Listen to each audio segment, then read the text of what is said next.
जयंती मंगला काली भद्रकाली कपालिनी दुर्गा क्षमा शिवा धात्री स्वाहा स्वधा नमोस्तुते। या देवी सर्वभूतेषु बुद्धिरूपेण संस्थिता नमस्तस्यै नमस्तस्यै नमस्तस्यै नमो नमः। नमस्कार, स्वागत है आपका आचार्य वाणी में। मैं आचार्य डॉक्टर विक्रमादित्य आपके साथ हूं। आज का विषय हमारा है मीन राशि। मीन राशि वालों के लिए अप्रैल के महीने में ग्रहों का योग किस प्रकार का है। देखिए, आपकी राशि के अंदर इस वक्त ग्रहों की पंचायत लगी हुई है। आपकी राशि के स्वामी जो हैं उन पर दृष्टि डाल रहे हैं शनि महाराज आपके राशि में बैठकर, और आपकी राशि में सूर्य बैठे हैं, आपकी राशि में बृहस्पति शनि बैठे हैं, राहु बैठे हैं, और साथ साथ बुध शुक्र दोनों वहां पर आपकी प्यास को और बढ़ा रहे हैं, यानी शांति नहीं दे रहे हैं। सब कुछ होते हुए भी कहीं ना कहीं कुटर कुटर कुटर कुट चलती दिखाई दे रही है। और ऐसे में जब पंचायत चलती है तो ग्रहों की पंचायत, अलग अलग प्रकृति के ग्रह एक साथ एक ही भाव में आ जाते हैं तो वो अशांति का उत्पन्न करने के योग देते हैं। ऐसे में चीज़ों को समझने में दिक्कत होती है। लेकिन अच्छी बात यह है कि ग्रहों का परिवर्तन का योग बन रहा है। मंगल परिवर्तन की तरफ जा रहे हैं, बुध परिवर्तन की तरफ जा रहे हैं, और सबसे अच्छी बात इस अप्रैल के प्रारंभ काल में कई ग्रहों का योग ऐसा बन रहा है, और साथ साथ कई उत्सव ऐसे आ रहे हैं जो समस्त रूप से अनिष्टों को दूर करने वाले हैं। मंगल महाराज आपको अलग करते थलग पर जो कर दिए थे बहुत सारी चीज़ों में, बहुत सारे लोग आपको एरोगेंट कहने लगे थे, उससे परिवर्तन कर कर आगे बढ़ने का योग बना रहे हैं। बुद्धि में जा रहे हैं, लेकिन कमज़ोर स्थिति में उनको शक्ति देने की जरूरत पड़ेगी। ऐसे में मंगल का जन्मदिवस आ रहा है, तो मंगल के जन्मदिवस पर कुछ खास उपाय कर कर आप पॉजिटिव चेंजेस लाने के रास्ते बना सकते हैं। नवरात्र आ रहे हैं, हर रोज़ भगवती का एक विभिन्न स्वरूप रहेगा, और ऐसे में उन भगवती के विभिन्न स्वरूपों का आराधना कर कर आप अपने अनिष्टों को दूर करने का योग बना सकते हैं। तो ये सारे योग कैसे बनेंगे, क्या बनेंगे, उनको हम सही रूप समझाते हैं आपको। 1 अप्रैल को मंगलवार का दिन है, चतुर्थी का योग है। ये मंगल चतुर्थी जो है अंगारक चतुर्थी के रूप में जानी जाती है। मंगल का जन्मदिवस है। जैसा हमने कहा कि मंगल अभी कमज़ोर हो जाएंगे 1.5 महीने के लिए, और आपके पंचम भाव में, बुद्धि वाले भाव में बैठेंगे, और सही बुद्धि को जगाने के लिए थोड़ी मंगल को ताकत देने की आवश्यकता है। ऐसे में इस दिन विशेष तौर पर हनुमान जी का पाठ करें, हनुमान जी को चोला चढ़ाएं, मंगल के मंत्र का जप करें, क्योंकि इस दिन अंगारक चतुर्थी है। इसी दिन वीरभद्र के रूप में मंगल की उत्पत्ति हुई थी, और भगवान का कार्य पूर्ण करने के बाद उनको आकाश मार्ग में भगवान के आशीर्वाद से स्थिर होकर मंगल का स्वरूप मिला था। वीरभद्र ही मंगल माने जाते हैं। तो ऐसे में भगवान का सुंदर स्तवन करके आप कल्याण का योग बना सकते हैं। चौथा नवरात्र है। ग्रह नक्षत्र के दृष्टिकोण से यदि हम बात करें तो आपकी राशि के दृष्टिकोण से बहुत सुंदर योग बनकर तैयार होने वाला है। लाभ का योग बनने वाला है, गजकेसरी योग बनने वाला है। ऐसे में ग्रहों का योग आपके लिए बन रहा है कि आशीर्वाद से काम होगा। इस दिन सुबह सुबह भगवान का आशीर्वाद लें, माँ का आशीर्वाद, पिता का आशीर्वाद लेकर भगवती कुष्मांडा का ध्यान करते हुए, पूजन करते हुए कार्य करिए। बहुत जल्दी से कार्य बनने की सूचना आपको प्राप्त होने के योग बनेंगे। 2 तारीख बुधवार का अवसर, पंचमी तिथि है, श्री पंचमी का योग है। ग्रह नक्षत्रों के दृष्टिकोण से गजकेसरी योग का निर्माण आपकी राशि में हो चुका है। भगवती दुर्गा की आराधना से किस्मत के वारे न्यारे होने के योग बन रहे हैं। ऐसे में महालक्ष्मी का सुंदर पूजन कर कर आप जो बिगड़ी है उसको बना सकते हो। और शांत रहिएगा, गुस्सा मत कीजिएगा। इन दिनों अननेसेसरी गुस्सा थोड़ा परेशान कर रहा होगा, मन थोड़ा उच्चार चल रहा है, क्योंकि आपकी 7.5 का मध्यकाल शुरू हो चुका है। ऐसे में विशेष तौर पर ध्यान करें, थोड़ा उपाय करने का प्रयास करें। ऐसे में भगवती की सुंदर आराधना करना समस्त रूप से कल्याणकारी योग बनाएगा। भगवती के सुंदर स्तवन करें, स्कंद माता का पूजन करें। 5वां नवरात्र स्कंद माता के स्वरूप का पूजन करने का दिन माना जाता है, और वो सबसे श्रेष्ठ है आपके लिए। 3 तारीख बृहस्पतिवार का अवसर, षष्ठी तिथि विद्यमान है इस दिन, और ग्रह नक्षत्रों के दृष्टिकोण से गजकेसरी योग आपके लिए बड़ा सुंदर योग बना रहा है। पुरुषार्थ सही दिशा में करता दिखाई दे रहा है। समय का सदुपयोग करना चाहिए आपको, पूजा से भागना नहीं चाहिए, सरलता से भगवती की आराधना करनी चाहिए। कात्यायनी भगवती की आराधना करने का दिवस है, कल्याणकारी दिवस है। और इस दिन एक विशेष योग बन रहा है। मंगल चतुर्थ से निकलकर पंचम भाव में जा रहे हैं, जो आपके लिए बड़ा अच्छा रहेगा। लेकिन कहीं ना कहीं इन दिनों अनिद्रा की शिकायत आपको परेशान कर सकती है, तो निद्रा को शांत करने के लिए आपको सोने से पहले हनुमान जी का पाठ कर लेना चाहिए। इससे दिन में मन भी शांत रहेगा, और भगवान की कृपा से आपके कार्य बनने के योग बनेंगे। तो एक बात, सीधा साधा उपाय, एक हनुमान चालीसा का पाठ करके ही सोएं रात को। तो इस बात का ध्यान करते हुए करें। देखिए, बहुत सुंदर उपाय बताया है, सरल उपाय बताया हमने आपको, कल्याणकारी योग बनेगा। नहीं तो कोई ना कोई आपको, कोई कहेगा ये पहन लो, कोई कहेगा ये पहन लो, कोई कहेगा ये खर्च कर लो, कोई कहेगा ये खर्च, हींग लगे ना फिट करे, रंग चोखा हो, ऐसा उपाय हनुमान जी की शरण में जाओ। आपकी राशि के दृष्टिकोण से हनुमान जी आपके लिए कल्याणकारी योग बना रहे हैं। 4 तारीख शुक्रवार का अवसर, सप्तमी तिथि विद्यमान है और इस दिन भगवती कालरात्रि का सुंदर स्तवन करने का दिवस है। संहार करने वाली, शत्रुओं का संहार करने वाली भगवती आपकी राशि के दृष्टिकोण से इस वक्त थोड़ा स्वास्थ्य का ध्यान रखने की जरूरत पड़ती दिखाई दे रही है। अननेसेसरी की हाय फाय बचें, शांत रहें, मन को शांत रखें। हो सके तो चावल का दान करने का प्रयास करें। भगवती का एक मंत्र है, सर्वा बाधा प्रशमनम त्रैलोक्य अखिलेश्वरी एवमेव त्वया कार्यम अस्मद वैरी विनाशनम। इस मंत्र का जप करना समस्त रूप से अनिष्टों को दूर करने वाला रहेगा। 5 तारीख शनिवार का अवसर, अष्टमी तिथि विद्यमान है, महाअष्टमी का योग है और साथ साथ अशोक अष्टमी का योग है। ग्रह नक्षत्रों के दृष्टिकोण से, आपकी राशि के दृष्टिकोण से ग्रह योग बन रहे हैं। कहीं ना कहीं थोड़ा अधिक खर्चा हो सकता है, खर्चों को कंट्रोल करने की जरूरत पड़ेगी। अननेसेसरी खर्चों को बचाते हुए कार्य करना। मन में कहीं ना कहीं द्वंद्वात्मक स्थिति उत्पन्न हो रही है, जिद सिर कहीं ना कहीं सिर पर चढ़ती दिखाई दे रही है। शनि की 7:30 का मध्यकाल है, हो सके तो शनि को शांत करने का प्रयास करें। हो सके तो शनि के निमित्त स्तोत्र का पाठ करें, हनुमान जी को चोला चढ़ाएं और भगवती महागौरी की आराधना करें। सर्वमंगल मांगल्ये शिवे सर्वार्थ साधिके, इस मंत्र का जप करें। हो सके तो भगवती का पूजन करें। अशोक के पत्तों का एक बंधनवार बनाकर अपने घर के आगे लगाएं, रक्षा कवच होगा ये आपके लिए और अनिष्टों को दूर करने वाला योग बनाएगा। 6 तारीख रविवार का अवसर, नवमी तिथि विद्यमान है और इस दिन चंद्रमा उच्च के होने जा रहे हैं, स्वग्रही होने जा रहे हैं मंगल के साथ विराजमान होकर। मंगल का जो नेगेटिव प्रभाव है उसको ठीक करने के लिए चंद्रमा का ये परिवर्तन बड़ा अच्छा दिखाई देता है। विजय के योग बनते दिखाई देंगे आपकी राशि के दृष्टिकोण से, और वैसे भी विजय योग बन रहा है आपकी राशि से बात भी करें तो। इस दिन कहा जाता है कि अभिजीत मुहूर्त में जब भगवान का जन्म हो रहा हो, उस समय दिन के मध्याह्न काल में कोई भी कार्य आरंभ कर लो जिसमें आपको कोई शंका भी हो, वो भी विजय की तरफ चला जाएगा। कहा जाता है कि इस जो विजय योग में भगवान का आशीर्वाद से जो भी कार्य आरंभ करोगे, कृपा से कल्याण के योग बनी जाएंगे उसके अंदर। 7 तारीख सोमवार का अवसर, दशमी तिथि विद्यमान है और धर्म राज दर्शन करने की आज्ञा दी जाती है इस दिन। इस दिन मंगल जो बुध हैं आपकी राशि में चलते हुए मार्गी हो रहे हैं। सही दिशा, सही ज्ञान का उदय होने के योग बनेंगे। जो दिशा आप में भ्रमित हो रहे थे, विचार इधर उधर जा रहे थे, कमज़ोर हैं बुध, लेकिन थोड़ी ताकत दे दें तो अच्छा रहेगा। श्री गणेश का सुंदर स्तवन करें, ओम गंगणाधिपतये इस मंत्र का जप करें। हो सके तो गणेश जी को बिल्वपत्र का अर्पित करना आपके लिए कल्याणकारी योग बनाएगा। इस दिन पितरों के निमित्त अवश्य कुछ एक दीप दान करना चाहिए। घर के दक्षिण दिशा में एक तेल का दीपक जलाकर शाम के समय उस पर थोड़े चावल डाल देने चाहिए।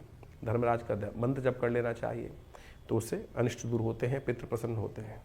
8 तारीख मंगलवार का अवसर, एकादशी तिथि, कामदा एकादशी का योग बन रहा है। ग्रह नक्षत्रों के दृष्टिकोण से समय थोड़ा भारी दिखाई देता है। स्वास्थ्य के मामले में विशेष तौर पर ध्यान रखते हुए कार्य करें। अनिष्टकारी योग बन रहे हैं, थोड़े से लोग आपको परेशान कर सकते हैं, अननेसेसरी की चालें परेशान कर सकती हैं लोगों की।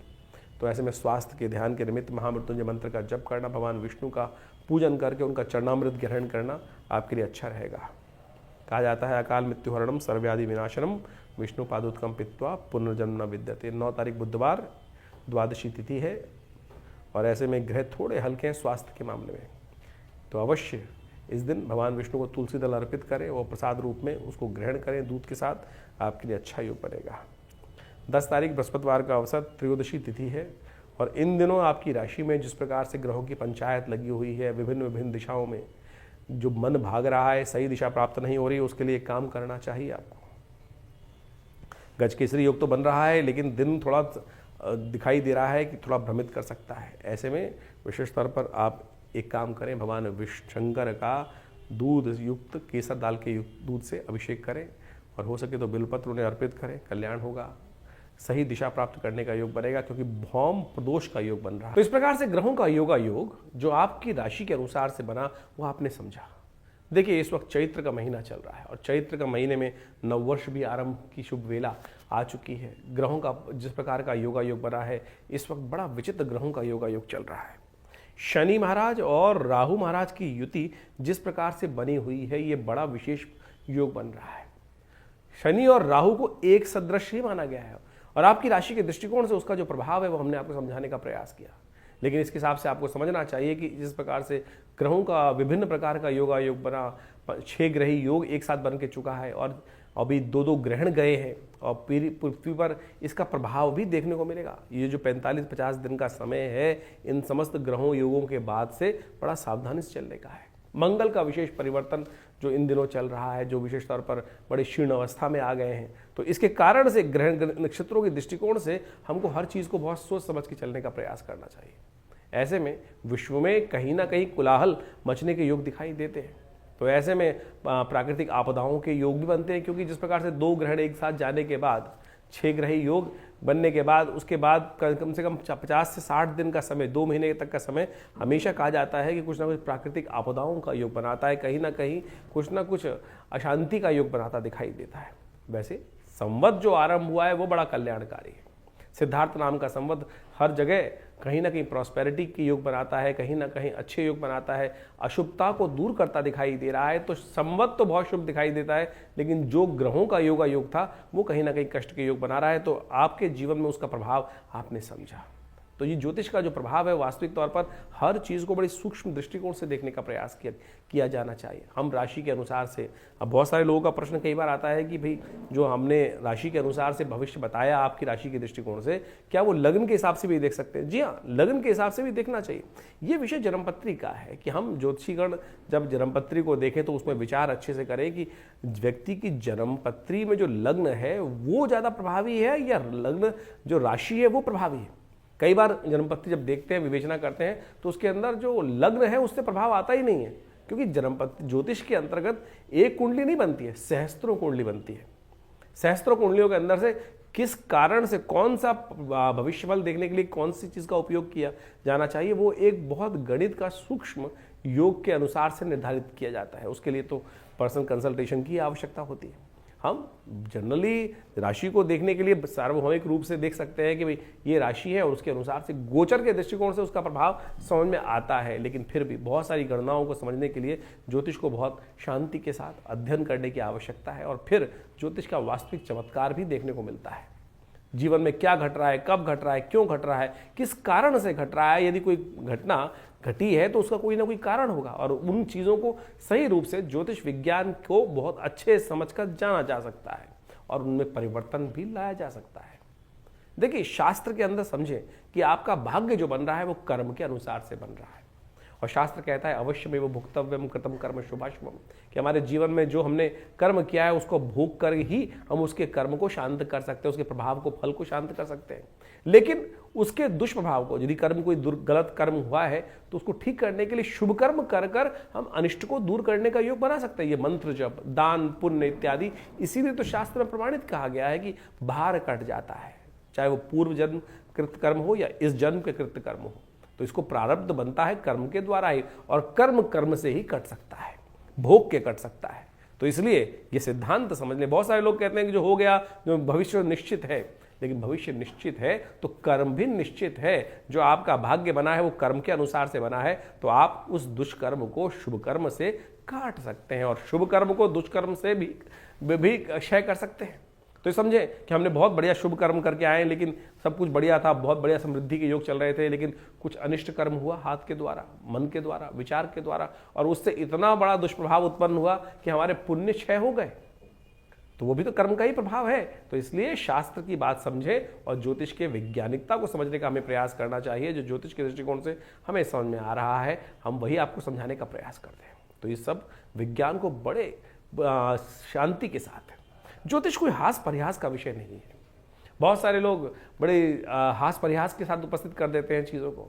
आप समझेंगे, उसके अंदर गहरा उतरेंगे तो उसका लाभ अवश्य उठा सकते हैं। विज्ञान है, विज्ञान के द्वारा हर चीज़ को बहुत अच्छे से समझा जा सकता है। और हमारे ऋषि मुनियों ने जो खोज उपस्थित करी छोटी छोटी बातों से, आज की तारीख में लोगों को बहुत सारी क्या है कि काल गणना का ज्ञान नहीं होता है। अरे एक एक ज्योतिष के अंदर जो आप एक समझें कि गति, ग्रहों की गति को समझने की आवश्यकता है। अब सूर्य के हिसाब से राशि चलती है तो वो तो 1 महीना रुकती है एक बार। सूर्य के हिसाब से यदि राशि देखें आपकी तो वो तो 1 महीने के लिए एक राशि, जिसको ज़ोडिएक साइन बोला जाता है, तो 1 महीने के लिए एक राशि में रहता है, यानी उस 1 महीने में पैदा होने वाले सब व्यक्ति एक राशि में आ गए। वहीं यदि चंद्र के हिसाब से राशि देखें तो चंद्र के हिसाब से करीब करीब 2 से ढाई दिन तक एक चंद्रमा एक ही राशि में रहता है, तो यानी 2-2.5 दिन में सारे लोग एक राशि में आ गए। वहीं लग्न राशि का प्रभाव देखें तो हर 2 घंटे से 1.5 घंटे से 2-2.25 घंटे के अंदर वो राशि परिवर्तित, लग्न राशि परिवर्तित हो जाती। तो उस 2 घंटे के अंदर जितने जन्म व्यक्ति हैं, उसके बाद भी इंटरनल ग्रहों की दशा, महादशाएं और उनके अंश, उनकी जो षोडश वर्ग इत्यादि कुंडलियां हैं, उन सब में तो हर क्षण परिवर्तन आ रहा है।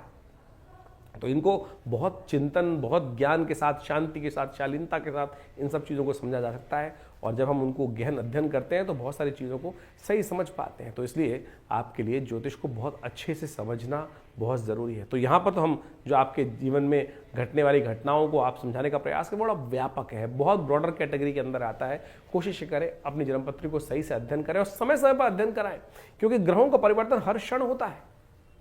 इस संसार के अंदर कुछ भी चीज शाश्वत नहीं है, हर चीज परिवर्तनशील है, हर क्षण बदल रहा है, हर क्षण कुछ ना कुछ परिवर्तन आ रहा है। आज सब कुछ बढ़िया चल रहा है, आपके मन में कुछ विचार आया और उस विचार को आने से क्या हुआ, कुछ गलत कर्म हो गया। अच्छा था तो अच्छा कर्म हो गया, पुण्य जाग गए। आप सोचे कि आपके मनोभाव में अभी आया कि किसी व्यक्ति की बड़ी दारुण स्थिति को देखकर मन में आया कुछ दान कर देता हूं, दान कर दिया आपने, तो उसका प्रभाव वो हो गया ना कहीं वो दुष्कर्म था, वो नेगेटिव हो गया। और यदि आपने कुछ अशुभ कर दिया किसी का, तो वो शुभ कर्म के अकाउंट में से डेबिट क्रेडिट इसी प्रकार चलता रहता है और इसी कारण से भाग्य बनता रहता है। हमारे पास बहुत अच्छे लोग, करीब बहुत सालों हो गए जन्मपत्री देखते हुए, पिताजी के साथ करीब काफ़ी जब उनके साथ जन्मपत्रियाँ देखते देखते बाल्यकाल से ही 10 साल की 5 साल की उम्र से इन सब विज्ञान के अंदर बैठना हुआ पिताजी के साथ, और उसके बाद हर चीज़ को देखा। अजीब अजीब प्रकार की कुंडलियाँ आई जीवन में और बहुत चमत्कारी प्रभाव। ऐसी कुंडलियाँ हमने देखने को मिली कि जिसके अंदर बिल्कुल साफ साफ योग दिखाई दे रहे थे, तो इसके साथ कुछ अच्छा होने वाला नहीं है, लेकिन जब कुंडली में देखा तो अच्छा हो रहा है। और जब उसके जीवन में झांक कर देखा तो कारण समझ में आया कि प्रभु की भक्ति के द्वारा, प्रभु भक्ति के द्वारा कैसा ही भयंकर से भयंकर कुंडली में दरिद्र योग हो, कष्ट देने वाला योग हो, अनिष्टकारी योग हो, वो प्रभु के भजन से कट सकता है। जी हाँ, प्रभु के भजन से कट सकता है, ये सत्य मानिए।